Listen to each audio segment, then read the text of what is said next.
Hello and welcome to the Joe Ligato Show. I'm your host, Dr. Joe Ligato, and today we're going to be going over a brief article on what Ray Dalio thinks of the Judeo-Islamic War of 2023. And Ray Dalio is, I would say, one of those very prophetic people. If you haven't watched his video on YouTube on the Changing World Order, or read his book on the Changing World Order, or saw his LinkedIn articles on the Changing World Order, I would highly recommend you go and watch those.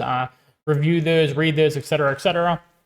I've done a few videos analyzing his work myself, and I think he has a very good understanding about what's going on. I would say he's probably the second most famous hedge fund billionaire behind Warren Buffett. But being second most, it's like he doesn't have the same name recognition. So I would say go check him out, though, because he does know what he's talking about. He does know how to make money. He has learned from his own mistakes in terms of understanding the world economy and international relations.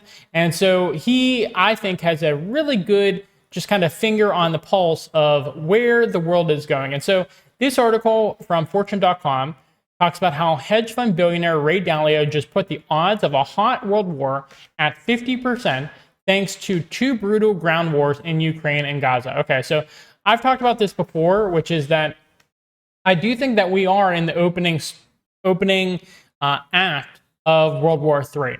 At least it's very likely, I would say. There's very few off-ramps for this. The one major off-ramp I can think of is if the United States just plummets into something like a civil conflict in some way, shape, or form, which is becoming increasingly likely, by the way. But we are seeing these conflicts, and some of the dividing lines for this potential world war are not really what I was expecting. I expected Shia Islam to be on the side of the multipolar world bloc, but I actually did not expect Saudi Arabia to pivot from a Western-led world to a multipolar bloc. And they did unequivocally pivot with joining BRICS and with how closely they are working with Russia and China right now. And so you're seeing that with this conflict, that even more solidifies the Sunnis on the side of the multipolar world bloc. And so what you're seeing is that the 2 billion plus Muslims throughout the world have solidified in the multipolar world bloc. That should be concerning.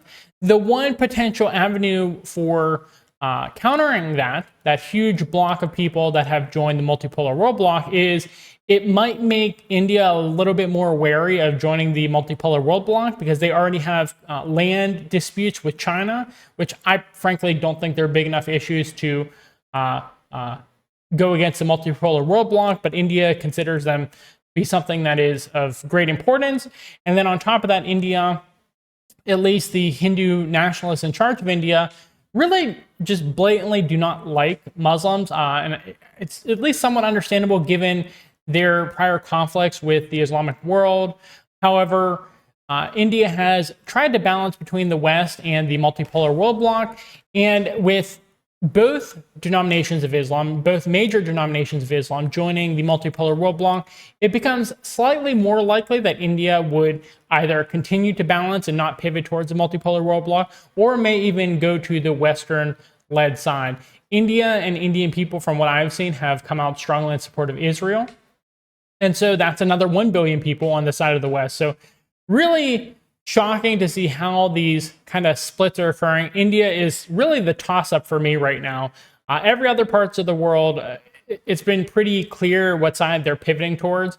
India and maybe like a South Korea is another one, or maybe even a Taiwan, honestly, where it's not sure where they're going. Taiwan has a bit of a superiority complex over mainland China, and so they may force the issue about their own independence, even though a lot of Taiwanese actually don't want independence. They want to eventually merge with mainland China, but that might be an issue. South Korea is trying to grapple with the fact that they are essentially an American colony, but their largest trading partner is China, so it's not to their benefit to go against China.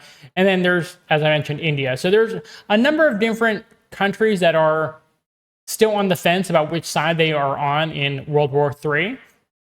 But for the most part, the sides are pretty clearly defined. If you had asked me, say a couple years ago, I would have said the Sunni world is leaning more towards the West. And so they pivoted pretty quickly. So some of the sides could switch pretty quickly too as well before the actual conflict begins. And that happens sometimes in these larger wars. Italy changed sides a number of times in both World War I and World War II.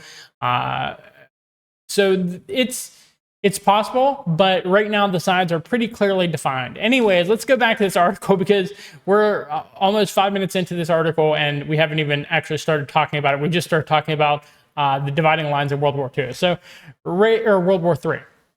Ray Dalio, retired founder of the world's largest hedge fund, Bridgewater Associates, warned this week that the Israel-Hamas conflict marks another step towards international war. And I think calling it the Israel-Hamas conflict is not showing the scope of what is going on right now, because it is, at the very least, a conflict between Judaism and Islam at this point, because you're seeing people from all across the world, Islamic world at the very least, coming out in favor of Palestine.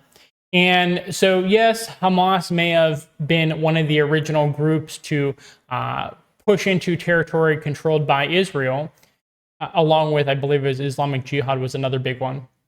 But right now, it's very clear that at the very least, it's not just Hamas, it's also Gaza. And it's not just Gaza, I don't think, but I think it's the entire Islamic world at this point. And you're seeing the Saudis and the Iranians both kind of coming to terms with the fact that they're on the same side of an alliance now. But yeah, that's, again, I'm starting to call it the Judeo-Islamic conflict, or the Judeo-Islamic War of 2023, because I think that's the scale that it's starting to come to. All of the supporters of Judaism are very clearly on one side, which you're seeing from all of the American politicians just slobbering over Israel right now. And then you're seeing the Islamic world and all of the prior supporters of Russia in the Russia-Ukraine conflict on the other side. So really, I would say very clear dividing lines. I saw a poll on Twitter where do you support Russia, Israel, Russia, Palestine, Ukraine, Israel, Ukraine, Palestine, things like that. And it was nearly unanimously, if you supported Russia, you also supported Palestine. If you supported Ukraine, you also supported Israel. So very definitive there.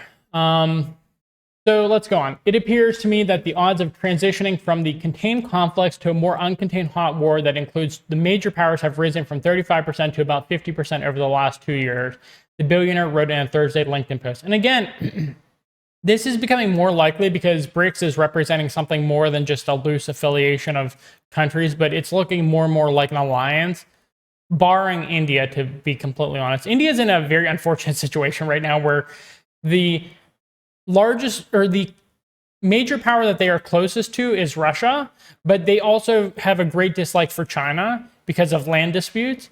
And so they also dislike the Islamic world to a decent extent. And so they don't want to be on the side of Russia at this point, even though they are very close with Russia. So there's a very complex relationship there, but I think the chances of a hot war occurring would go up dramatically if one of the BRICS nations ends up getting into a conflict with the West, which is looking increasingly likely because Iran and the other Islamic countries, such as Saudi Arabia, are looking like they might be joining the conflict either in terms of equipment, or in Iran's case, I believe I recently heard that they had 1 million volunteers for going to Palestine to fight for Palestine. So there's some increasing evidence that, yes, BRICS isn't a military alliance, but they are coordinating their foreign policies to such an extent that if one of them ends up going to war with the West, it could draw in at least a few others. And because of this being a web of alliances, even bringing in like 1 or 2 others might bring in all of them. And so let's just run through a scenario here. If Iran ends up going into direct war with the West, then Russia might just be like, listen, the West is already attacking us. They're already the ones deciding on locations to hit within Russia. They're already attacking our civilians. They're already training the Ukrainian army. They're already providing equipment. They're already talking about breaking up our country. Like, we're going to jump in and help Iran. And then if Russia does, China does not want to have a fractured northern border, so they just can't allow Russia to collapse, and they can't allow Russia to really lose a war.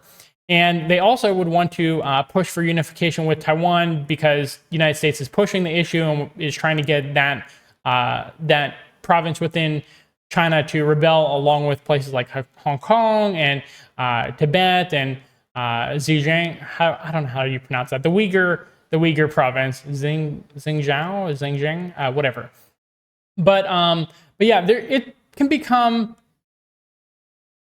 it can escalate very, very, very quickly, is what I'm trying to say, if one of the BRICS nations ends up coming directly into conflict with Israel. Because Israel, as we know, is definitively backed by the United States. And if this war did not wake you up, then nothing really will. But if it did wake you up, you should be very shocked that American politicians are slobbering over Israel like this, while they are openly admitting to war crimes on international television. Things like cutting off food and water to Palestine is very blatantly a war crime. And so this situation is very complex, very interesting, very sad, because a lot of people are dying. But World War III is becoming increasingly likely. Anyways, let's move on with this post, because I can talk forever and never get through this 3-minute article. So Dalio is a student of history who has written multiple books on the major issues facing the global economy today and how those issues have been resolved or made worse historically, including the aptly named Principles for Dealing with the Changing World Order, Why Nations Succeed and Fail, and Principles for Navigating Big Debt Crises. So that first book is the one that I highly recommend, the Changing World Order book. Now, Dalio says he believes that both the Russia-Ukraine and Israel-Hamas wars will be brutal until the end, and even worse, he fears the conflicts won't end until one side clearly defeats the other, or the world superpower push for peace. So I've also read, and I'm going to have a video on this as well, but the West is not pushing for peace whatsoever within the Judeo-Islamic War of 2023. They are allowing Israel to do absolutely anything it wants within Gaza, and you're seeing that from Republicans, Democrats, third-party, and independent candidates. These types of brutal wars are more likely to spread than subside. I hope that the emerging picture of what this would look like will encourage restraint at this critical juncture of being on the brink. Dalio has repeatedly warned that the tensions are brewing both between the world superpowers and within certain nations, arguing that geopolitical instability will become the norm this decade. Yeah, I'm expecting, if World War III is going to occur, I think there's the highest likelihood in 2028. And it's kind of that normal distribution where it starts to wean off a little bit, and it's going to occur sometime within, I would say, 2028 to 2040, really at the latest. At that point, I can't imagine it's not going to occur before the 2040s at this point. In April, okay, brink of war with, okay, so the United States and China are on the brink of going to war with each other, citing simmering tensions over issues including Taiwan and intellectual property theft. Okay, so that's exactly what I was talking about. The United States is already involved in 2 conflicts, 2 theaters of war, one in Eastern Europe with the Ukraine conflict, and one in the Middle East with the Israel-Islam conflict. Dalio had long been a proponent of China and invested heavily in the nation, even going so far as to found the Beijing Dalio China Foundation in 2013 to fund education and child welfare programs there. As of January 2023, Bridgewater held roughly $2.9 billion in assets in China. Although Dalio no longer directs the investments of the fund, having passed the torch last year to current CEO Nirbandia, the billionaire is receiving $1 billion in annual payments from the firm after signing a lucrative exit package. Okay, where do I sign up for that $1 billion annual payment? You know what I'm saying? The good news, according to Dalio, while the Middle East and Europe remain stuck in their own violent conflicts, the relations between the United States and China is still repairable, he says. I don't believe that.